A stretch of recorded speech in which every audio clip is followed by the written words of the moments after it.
Hello everyone. हमने पिछली class में पढ़ा था कि मैटर क्या होता है। Matter is anything that takes up space and has weight. Matter के पास खुद का मास होगा, खुद की वॉल्यूम होगी और वो कुछ ना कुछ स्पेस घेरे रहता है। ठीक है। तो मैंने ये भी बताया था कि कौन सी चीजें मैटर नहीं होती है, जैसे कि हमारी इमोशंस, है ना। क्यों नहीं होती मैटर? क्योंकि उनके पास खुद का मास नहीं होता है, खुद की वॉल्यूम नहीं होती है। इसके अलावा जो टाइम है ना, वो भी मैटर के अंतर्गत नहीं आता, मैटर के अंदर नहीं आएगा, क्योंकि उनके पास खुद का मतलब टाइम के पास खुद का मास नहीं हो रहा है, खुद की वॉल्यूम नहीं हो रही है। ठीक है। तो ये सब क्या है, मैटर के अंतर्गत नहीं आता। अब इस लेक्चर में हम देखने वाले हैं जो पदार्थ की अवस्था में परिवर्तन है वो कैसे होते हैं, है ना, और कितने टाइप्स के होते हैं। चलिए आगे बढ़ते हैं। जैसे मैंने पिछले लेक्चर में बताया है कि जो पदार्थ की अवस्थाएं हैं कितनी होती है, तीन होती है, सॉलिड, लिक्विड और गैस। इसके अलावा पदार्थ की दो और अवस्थाएं होती है जिसको हम हायर क्लास में पढ़ते हैं। चौथा है प्लाज्मा स्टेट और पांचवा है बोस आइसटीन स्टेट। ठीक है। अब हम यहाँ पर देखते हैं जो थ्री स्टेट ऑफ मैटर है मेनली, है ना, पदार्थ की जो तीन अवस्थाएं हैं मुख्य रूप से वो क्या है, सॉलिड, लिक्विड और गैस। यहाँ पर हम देखते हैं कि सॉलिड का होता क्या है। सॉलिड में क्या होगा, पिंच शेप होगा, वॉल्यूम होगी, है ना। सॉलिड का जो आकार होता है और आयतन होता है वो क्या होता है, निश्चित होता है, फिक्स्ड होता है। और इनके जो पार्टिकल्स हैं, है ना, आपस में मजबूती से जुड़े होते हैं। अणु आपस में मजबूती से जुड़े होंगे। ठीक है। यहाँ पर लिक्विड देखिए, लिक्विड में क्या होगा, इनका जो वॉल्यूम है वो फिक्स्ड होगा, लेकिन लेकिन यहाँ पर जो आकार है वो क्या है, वो अनिश्चित होता है ना, वो फिक्स्ड नहीं होता, है ना। और इनके जो लिक्विड के जो अणु है वो थोड़े दूर दूर होते हैं। यहाँ पर डायग्राम में देखिए, यहाँ पर जो लिक्विड है उसके जो अणु है, उनके जो पार्टिकल्स है वो क्या है, आपस में दूर दूर है ना। और ये क्या है, लिक्विड बह भी सकते हैं, जैसे कि वाटर। वाटर को अगर मैंने फर्स्ट में ऐसे ही डाल दिया तो वो कुछ देर बाद वो बहुत दूर तक फैल जाता है ना, वो फैल जाता है वो, इसी वजह से। और यहाँ पर सॉलिड का डायग्राम देखिए, यहाँ पर जो पार्टिकल्स हैं, सॉलिड के जो पार्टिकल्स हैं वो आपस में सटे हुए हैं, एक दूसरे से टाइटली बंधे हुए हैं, है ना। इसलिए इनका क्या है, जो आकार है और आयतन है जो है वो फिक्स्ड है, निश्चित है। यहाँ पर देखते हैं थर्ड, जो गैस। जो पदार्थ की तीन अवस्था में से एक है, तीसरी है, वो क्या है, वो गैस है। इनमें क्या होगा, इनका कोई फिक्स्ड शेप नहीं होगा और ना ही इनका वॉल्यूम होगा, कोई निश्चित आकार और आयतन नहीं होता, है ना। और गैस के जो पार्टिकल्स हैं क्या होंगे, बहुत दूर दूर होंगे। यहाँ पर डायग्राम में देखिए, यहाँ पर जो पार्टिकल्स हैं, है ना, वो एक दूसरे से क्या है, बहुत दूर दूर है, इनके बीच बहुत ज्यादा स्पेस है। ठीक है। और ये तेजी से फ्लो भी कर रहे हैं, तेजी से गति कर रहे हैं। ठीक है। नो फिक्स्ड शेप और volume, particles move rapidly with high energy. ठीक है। यहाँ तक क्लियर है आपको? अब आगे बढ़ते हैं। अब जो change of state of matter है उसमें सबसे पहले आता है मेल्टिंग। मेल्टिंग में क्या होगा, जो सॉलिड है वो लिक्विड में कन्वर्ट होता है। मेल्टिंग में क्या होता है, सॉलिड लिक्विड में कन्वर्ट होता है। इसको हिंदी में हम संगलन बोलते हैं और गलना बोलते हैं, है ना। संगलन या फिर गलना बोलते हैं। तो हम एग्जाम्पल देखते हैं, जैसे कि बर्फ। बर्फ क्या है, बर्फ को एक फिक्स टेम्परेचर मिलता होगा, है ना, इसीलिए वो क्या है, सॉलिड से लिक्विड बन जा रहा है ना। बर्फ क्या है, पिघल जा रहा है। तो यही है, क्या है, ये मेल्टिंग है। ठीक है। बर्फ का पिघलना क्या है, मेल्टिंग है। यहाँ पर प्रोसेस देखते हैं, ऐसा क्यों होता है। पदार्थ ऊष्मा को अवशोषित करता है, जब सब्सटेंस हीट को, है ना, हीट एनर्जी एनर्जी को क्या करेगा, अवशोषण करेगा, है ना, को अवशोषित करेगा, एब्जॉर्ब करेगा। तो जो पार्टिकल्स है ना वो अपने क्या जगह छोड़ने लगते हैं, है ना। यहाँ पे लिखा है पदार्थ ऊष्मा ऊष्मा को अवशोषित करता है, अणु अपनी निश्चित जगह छोड़ देते हैं। जब पदार्थ ऊष्मा को अवशोषित कर रहा है, ऊष्मा को यानी कि हीट को क्या है, एब्जॉर्ब कर रहा है, तो क्या है, पार्टिकल्स क्या है ना, वो अपनी जगह छोड़ दे रहे हैं। इसीलिए जो है सॉलिड लिक्विड में कन्वर्ट हो रहा है, सॉलिड लिक्विड में कन्वर्ट हो रहा है इसी वजह से। यहाँ पर मेल्टिंग पॉइंट देखो, मेल्टिंग पॉइंट हिंदी में इसको गलनांक बोल रहे हैं। वह निश्चित तापमान जिस पर कोई ठोस पिघल करके तरल बन जा रहा है। अभी मैंने बताया एक फिक्स टेम्परेचर होगा जिसकी वजह से कुछ सॉलिड है वो लिक्विड में कन्वर्ट हो जा रहा है ना। The specific temperature at which a solid turns into a liquid. ठीक है। इसकी एग्जाम्पल देखो, अभी मैंने बताया जैसे कि बर्फ है, बर्फ को एक फिक्स टेम्परेचर मिलेगा, है ना, और वो उसी वजह से फिक्स टेम्परेचर की वजह से वो क्या है, बर्फ से पानी बन जा रहा है। यहाँ तक क्लियर है आपको? यहाँ पर देखिए, यहाँ पर देखिए जो बर्फ है ना, वो धीरे धीरे बन करके क्या, धीरे धीरे पिघल करके क्या हो रहा है, पानी में कन्वर्ट हो जा रहा है। दिख रहा है यहाँ पर? यहाँ तक क्लियर है? चलिए अब आगे बढ़ते हैं। अब दूसरा देखते हैं, फ्रीजिंग। क्या होता है फ्रीजिंग? फ्रीजिंग में क्या हो रहा है, लिक्विड सॉलिड में कन्वर्ट हो रहा है। जो लिक्विड है वो सॉलिड में कन्वर्ट हो रहा है, जैसे कि पानी। हम पानी को एक बॉल में लेकर के फ्रीजर में डाल देते हैं, ठीक है। तो क्या होता है, कुछ घंटों बाद क्या हो जाता है, सॉलिड में कन्वर्ट हो जाता है, बर्फ में कन्वर्ट हो जा रहा है, ठीक है। तो यही क्या है, फ्रीजिंग। फ्रीजिंग का अर्थ क्या होता है, जमना, जमना, ठीक है। यहाँ पर प्रोसेस क्या होगा, यहाँ पर प्रोसेस क्या होता है, heat energy is released, particles motion slow down drastically, ठीक है। यहाँ पर तरल से उष्मा बाहर निकलती है, जो लिक्विड है ना, उससे क्या है, हीट एनर्जी क्या है, बाहर रिलीज होगी, है ना। जिससे क्या होगा, पार्टिकल्स की जो, पार्टिकल्स जो मोशन, सॉरी, पार्टिकल्स की जो मोशन करने की क्षमता है वो क्या हो जाएगी, बहुत धीमी हो जाएगी। यहाँ पर लिखा है तरल से उष्मा बाहर निकलती है, जिससे अणुओं की गति बहुत धीमी हो जाती है। हीट एनर्जी इज रिलीज, है ना। जब लिक्विड से, है ना, लिक्विड से क्या होगा, हीट एनर्जी बाहर निकलेगी, तो क्या है, उनके जो पार्टिकल्स हैं, उनकी जो मोशंस है, उनकी गति करने की जो क्षमता है वो क्या हो जाएगी, बहुत ही धीमी हो जाएगी। इसीलिए क्या है, लिक्विड जो है सॉलिड में कन्वर्ट हो जा रहा है, ठीक है। यहाँ पर स्ट्रक्चर देखो। अब क्या है, जैसे कि यहाँ पर देखो, हम पानी को फ्रीजर में रख देते हैं, कुछ देर बाद वो बर्फ बन जाता है। तो बर्फ कैसे दिखता है, क्रिस्टल लाइक फॉर्म में दिखता है ना, क्रिस्टल लाइक स्ट्रक्चर दिखता है ना। इसीलिए यहाँ पर बोल रहा है कि अणु एक स्थिर और मजबूत क्रिस्टल ढांचे में बदल जाते हैं। इसको यहाँ पर बर्फ का जो फॉर्म है ना, वो एक क्रिस्टल के फॉर्म में निकलता है ना। इसी को हम बोल रहे हैं कि इनका जो स्ट्रक्चर कैसा होता है, particles lock into a fixed rigid crystalline lattice, ठीक है, क्लियर। यहाँ पर एग्जाम्पल देखिए, पानी का जमकर कठोर बर्फ बनना, ठीक है। यहाँ पर मैंने पहले ही बताया कि जो पानी है वो जम करके क्या है, सॉलिड आइस ब्लॉक बना लेता है, वही क्या है, फ्रीजिंग, ठीक है। लिक्विड का सॉलिड में चेंज हो जाना क्या होता है, फ्रीजिंग होता है, क्लियर। अब आगे बढ़ते हैं। अब देखते हैं वेपोराइजेशन क्या होती है। क्या होती है वेपोराइजेशन, इसको हिंदी में हम बोलते हैं वाष्पीकरण बोलते हैं, ठीक है। इसमें क्या होगा, लिक्विड क्या है, सीधे गैस में कन्वर्ट हो जाएगा, लिक्विड गैस में कन्वर्ट हो जाएगा, यही है वेपोराइजेशन, वाष्पीकरण, ठीक है। यहाँ पर टू फॉर्म्स होता है, ये मोस्ट इंपॉर्टेंट, यहाँ पर देखिए, बॉइलिंग। बॉइलिंग क्या होगा, पूरे लिक्विड में होगा। बॉइलिंग का अर्थ क्या होता है, बॉइल होना, ठीक है, यानी कि उबलना। जैसे कि पानी को हम कुछ टेम्परेचर देते हैं ना, पानी का जैसे कि बॉइलिंग पॉइंट क्या होता है, 100 डिग्री सेल्सियस होता है, 100 डिग्री सेल्सियस होता है। जैसे ही पानी जो है वो 100 डिग्री सेल्सियस पाता है ना, मिलता है उसको, पानी को 100 डिग्री सेल्सियस मिलता है, तो वो क्या है, उबलना शुरू कर देता है ना। अब वो जो उबल रहा है वो पूरे लिक्विड, पूरा लिक्विड उबल रहा है ना कि ऊपर ऊपर। लेकिन जो ऊपर ऊपर होता है उसको क्या बोलेंगे, वाष्पन हो रहा है। ये क्या हो रहा है, केवल सरफेस पर होगा, है ना, इवेपोरेशन बोलते हैं इसको। वाष्पन को क्या बोलेंगे, इवेपोरेशन बोलेंगे। इवेपोरेशन क्या, कहाँ होगा, केवल सतह पर होगा, occurs only at the surface, ठीक है, क्लियर यहाँ पे। अब बॉइलिंग पॉइंट देखते हैं, वह तापमान जहाँ तरल भाप में बदलता है। क्वथनांक क्या होगा, क्वथनांक, इसको तोड़कर देखिए, क्वथन धन अंक क्वथनांक, है ना, हिंदी इंग्लिश में इसको बोलते हैं boiling point. Temperature where vapour pressure equals atmospheric pressure into 100 degree Celsius for water, ठीक है। वह तापमान जहाँ तरल भाप में बदलता है। अब मैंने बताया कि पानी के लिए जो क्वथनांक है, बॉइलिंग पॉइंट है, क्या होता है, 100 डिग्री सेल्सियस होता है, ठीक है। जैसे ही पानी 100 डिग्री सेल्सियस पाता है, बॉईल होना शुरू कर देता है। अब बॉईल होना शुरू कर दिया, है ना, अब क्या है, पानी जो है वो भाप बन करके उड़ना शुरू कर देगा। तो यही है क्या है, इवेपोरेशन, ठीक है। यहाँ पर क्लियर है आपको? चलिए आगे बढ़ते हैं। अब देखते हैं कंडेंसेशन। कंडेंसेशन क्या होगा, इसमें क्या होगा, गैस जो है वो लिक्विड में चेंज होता है ना, गैस क्या है, लिक्विड में चेंज हो जाएगा। इसको हिंदी में हम संघनन बोलते हैं।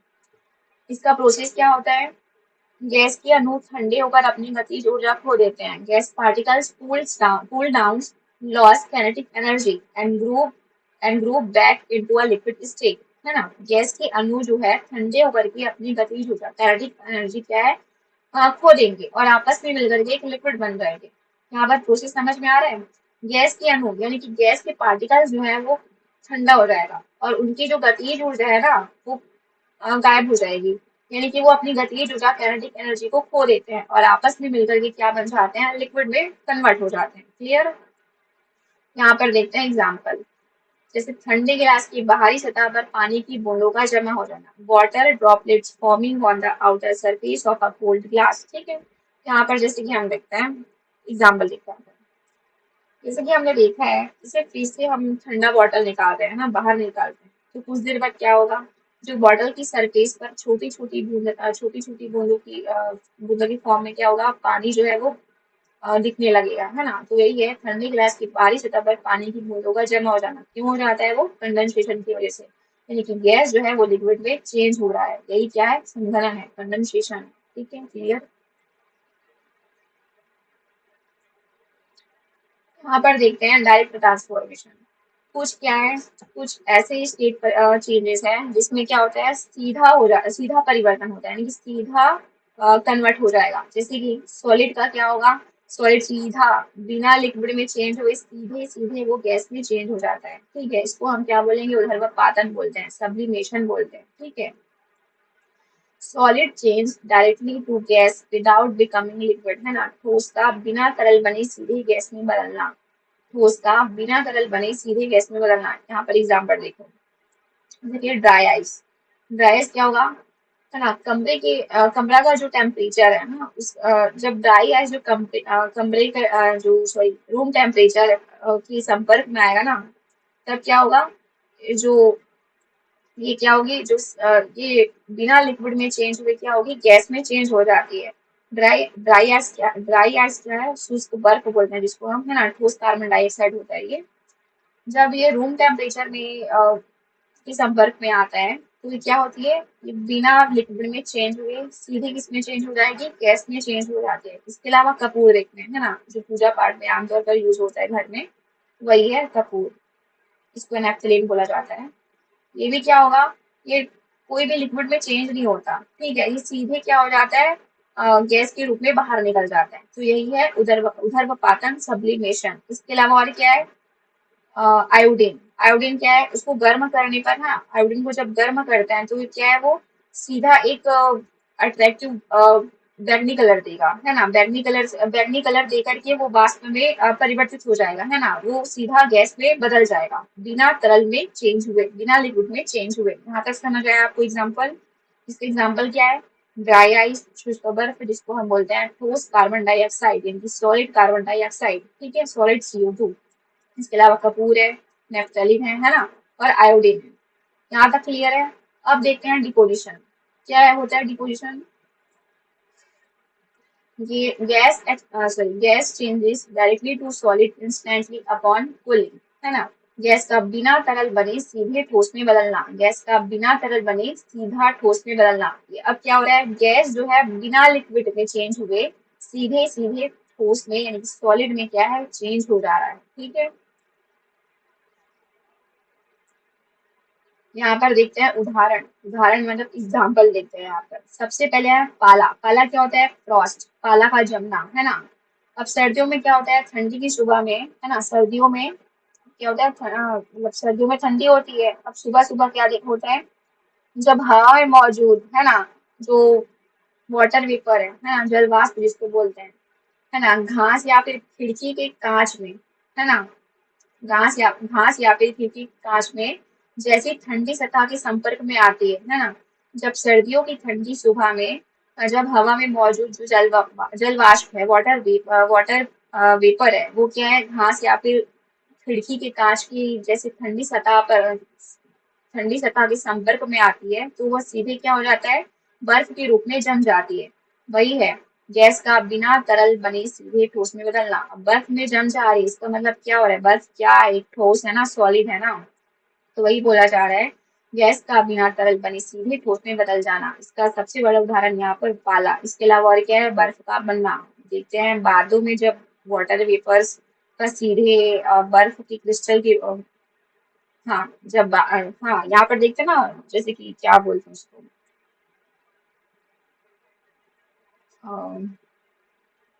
छोड़ो उसको, बर्फ का बनना देखते हैं। बादलों में जैसे कि वाटर वेपर है ना, बादलों में वाटर वाटर वेपर का सीधे बर्फ के क्रिस्टल के रूप में बदल जाना, ये क्या है, डिपोजिशन का उदाहरण है, डिपोजिशन का एग्जाम्पल है, ठीक है। इसके अलावा क्या है, काली रंग की कालिख देखते हैं। यहाँ पर क्या होगा, जब कपूर को गर्म किया जाता है तो वो क्या हो जाता है, गैस बनता है ना, जैसे कि सब्लिमेशन में देखिए हम लोग। और क्या है, वो ठंडा होकर के ठंडी सतह पर सीधे काले ठोस के रूप में क्या हो जाता है, जमा हो जाता है। ठंडी होकर के क्या हो जाएगा, सीधा सीधा वो काले ठोस के रूप में जमा हो जाता है। ये क्या है, कालिक है ना, काले रंग की कालिक है। ये क्या है, किसका एग्जाम्पल, ये डिपोजिशन का उदाहरण है ये, जिसको हिंदी में निक्षेपण बोलते हैं, ठीक है। अब यहाँ पर मोस्ट इंपॉर्टेंट ग्राफ देखते हैं हम, फेज चेंज ग्राफ जिसको हम बोल रहे हैं, ठीक है। यहाँ पर ग्राफ क्या दिखा रहा है, जब हम किसी पदार्थ को जैसे बर्फ को गर्म करते हैं तो टेम्परेचर जो है ना, और उसकी फेज में क्या क्या चेंजेस आती है, वो जो है वो ग्राफ, ये ग्राफ दर्शा रहा है, ठीक है। अब देखते हैं, सबसे पहले देखते हैं सॉलिड वाला। यहाँ पे सॉलिड दिख रहा है, यहाँ पे हम टेम्परेचर दे रहे हैं, यहाँ से हम हीट दे रहे हैं, ठीक है।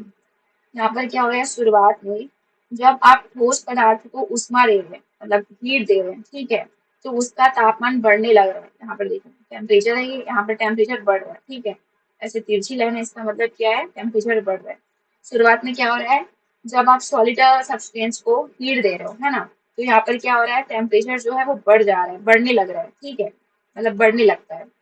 अब यहाँ पर जो ग्राफ है ना, यहाँ पर तिरछी जो लकीर है वही दिखा रही है, जो क्या दिखा रही है, वो टेम्परेचर इसका बढ़ रहा है, ठीक है।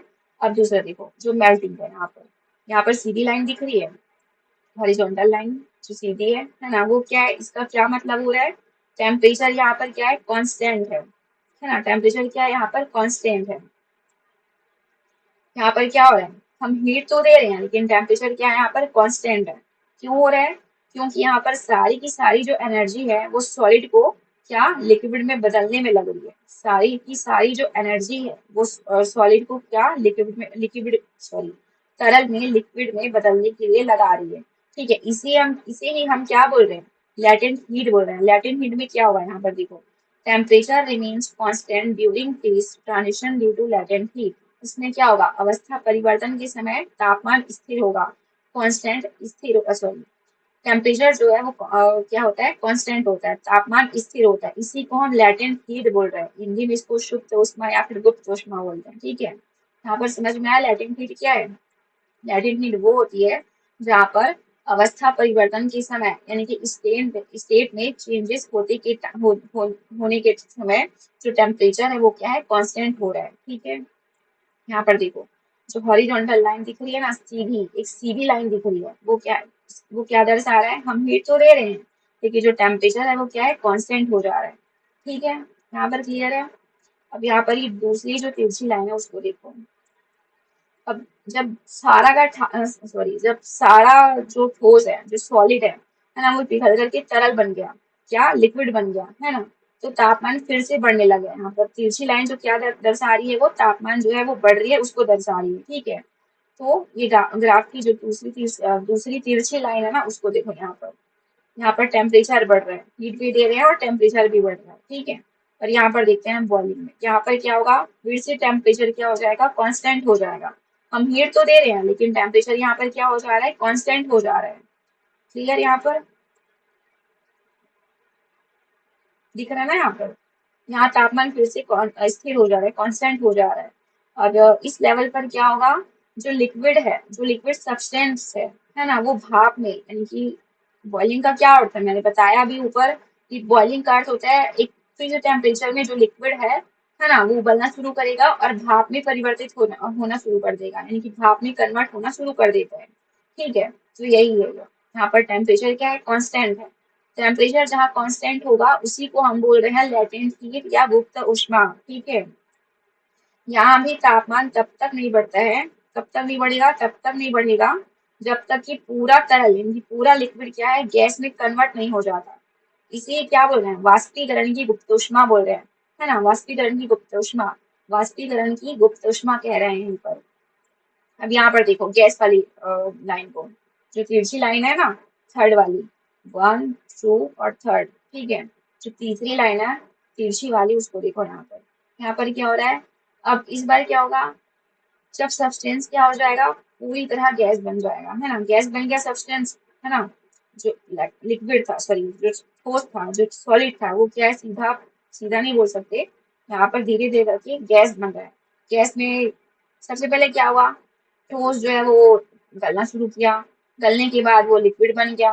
ऑफ कोर्स बनेगा ना, गलेगा तो लिक्विड तो बनेगा ही। अब लिक्विड बन गया, अब उसको फिर टेम्परेचर में रह 100 डिग्री सेल्सियस, अब वो उबलना शुरू करेगा। उबलने शुरू करने के बाद वो क्या है, भाप में कन्वर्ट होगा। अब भाप में कन्वर्ट होना का मतलब क्या होता है, गैस बनना, ठीक है। आया समझ यहाँ पर।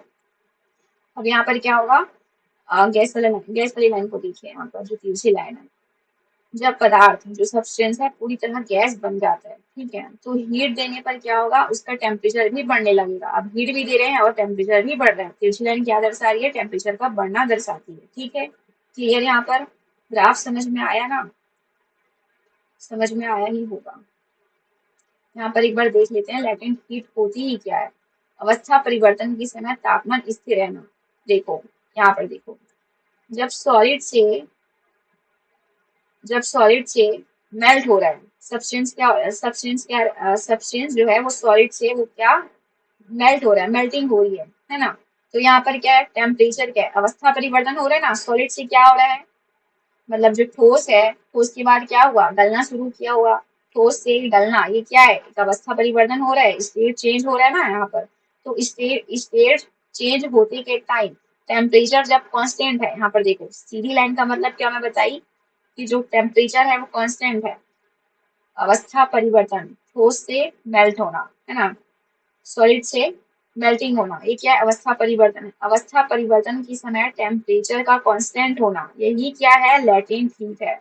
यहाँ पर देखो, लिक्विड से, है ना, लिक्विड से सीधा गैस में चेंज हो रहा है, लिक्विड से सीधा गैस चेंज हो रहा है। उसके उस दौरान क्या हो रहा है, जो टेम्परेचर है वो क्या है, कांस्टेंट है। वही मैं बोल रही हूँ कि अवस्था परिवर्तन के समय, ठीक है, during phase transition due to latent heat, temperature remains constant during phase transition due to latent heat, ठीक है। यहाँ पर अवस्था परिवर्तन के समय जो टेम्परेचर है वो क्या है, कांस्टेंट हो रहा है, इसी को हम क्या बोल रहे हैं, लैटेंट हीट बोल रहे हैं, ठीक है। यहाँ पर क्लियर है, क्लियर, ठीक है। अब यहाँ पर देखते हैं समरी, जितने भी हमने पढ़े हैं यहाँ पर इसको देखते हैं, है ना, फेज ट्रांजिशन समरी, जो हमने अभी जितने भी ट्रांजिशन पढ़े हैं उसकी समरी देखते हैं। सबसे पहले देखे थे हम मेल्टिंग। मेल्टिंग में क्या हो रहा था, कहाँ से कहाँ हो रहा था, सॉलिड जो है वो लिक्विड में चेंज हो रहा था। अब जो इसमें जो एनर्जी है वो क्या हो रही थी, एब्जॉर्ब हो रही थी, है ना, एब्जॉर्ब हो रही थी ना। और एग्जाम्पल क्या देखे थे, बर्फ से पानी बनना, आइस इंटू वाटर, ठीक है। यहाँ पर दूसरा देखे थे हिमीकरण, जिसको हम फ्रीजिंग बोलते हैं, है ना। ये यहाँ पर क्या हो रहा था, फेस फेस कहाँ से कहाँ चेंज हो रहा था, लिक्विड से सॉलिड चेंज हो रहा था, ठीक है। यहाँ पर जो एनर्जी है वो क्या हो रही थी, रिलीज हो रही थी, मुक्त हो रही थी। एग्जाम्पल क्या देखे थे, वाटर इनटू आइस, पानी से जो बर्फ बन रहा था वो किसका उदाहरण था, फ्रीजिंग का उदाहरण था, क्लियर। अब वेपोराइजेशन देखे थे यहाँ पर, जिसको हम हिंदी में वाष्पीकरण कहते हैं। उसमें क्या हो रहा था, लिक्विड से सीधा गैस में चेंज हो रहा था, ठीक है। यहाँ पर जो ऊष्मा है ना, एनर्जी है, वो क्या हो रही थी, एब्जॉर्ब हो रही थी। और यहाँ पर जो कॉमन एग्जाम्पल देखे थे वो क्या था, स्टीम फ्रॉम बॉइलिंग, भाप बनना, है ना। पानी क्या है, पानी उबल करके 100 डिग्री सेल्सियस पर उबल करके क्या बन रहा था, भाप बन रहा था ना, इसी को हम बोल रहे थे क्या, वेपोराइजेशन। तो यही चीज है। इसके अलावा क्या देखे थे, संघनन देखे थे, कंडेंसेशन जिसको हम बोलते हैं। इसमें क्या हो रहा था, गैस से सीधा क्या, लिक्विड बन रहा था। गैस जो है वो लिक्विड में चेंज हो रहा था, सीधा नहीं बोलेंगे, गैस जो है वो लिक्विड में चेंज हो रहा था, ठीक है। यहाँ पर जो एनर्जी है वो क्या हो रही थी, रिलीज हो रही थी, है ना। एग्जाम्पल क्या देखे थे, ओस की बूंदे, ड्यू फॉर्मेशन, ठीक है। ड्यू मतलब ओस होता है यहाँ पर क्लियर है। इसके अलावा हम क्या देखे थे, सब्लिमेशन देखे थे। इसमें क्या हो रहा था, सब्लिमेशन में जो ठोस है, जो सॉलिड है, वो सीधे किसमें परिवर्तन हो रहा था, गैस में चेंज हो रहा था, बिना लिक्विड में चेंज हुए। यानी कि जो ठोस है लिक्विड में बिना चेंज हुए गैस में चेंज हो रहा था, ठीक है। और इसके अलावा और क्या देखे, डिपोजिशन देखे। डिपोजिशन क्या हो रहा था, जो लिक्विड है, सॉरी जो गैस है ना, जो गैस है वो क्या हो रहा था, बिना लिक्विड में चेंज हुए किस में चेंज हो रहा था, वो सॉलिड में चेंज हो रहा था, बिना लिक्विड में चेंज हुए सॉलिड में कन्वर्ट हो रहा था। क्लियर, क्लियर है ना यहाँ तक? ओके, तो ये रहा change of state of matter. I hope आप सबको समझ में आया होगा। अगर आपको कुछ क्वेश्चन है तो आप पूछ सकते हैं। अगर आपको ये वीडियो पसंद आती है तो लाइक करो, शेयर करो और कमेंट करो। Thank you.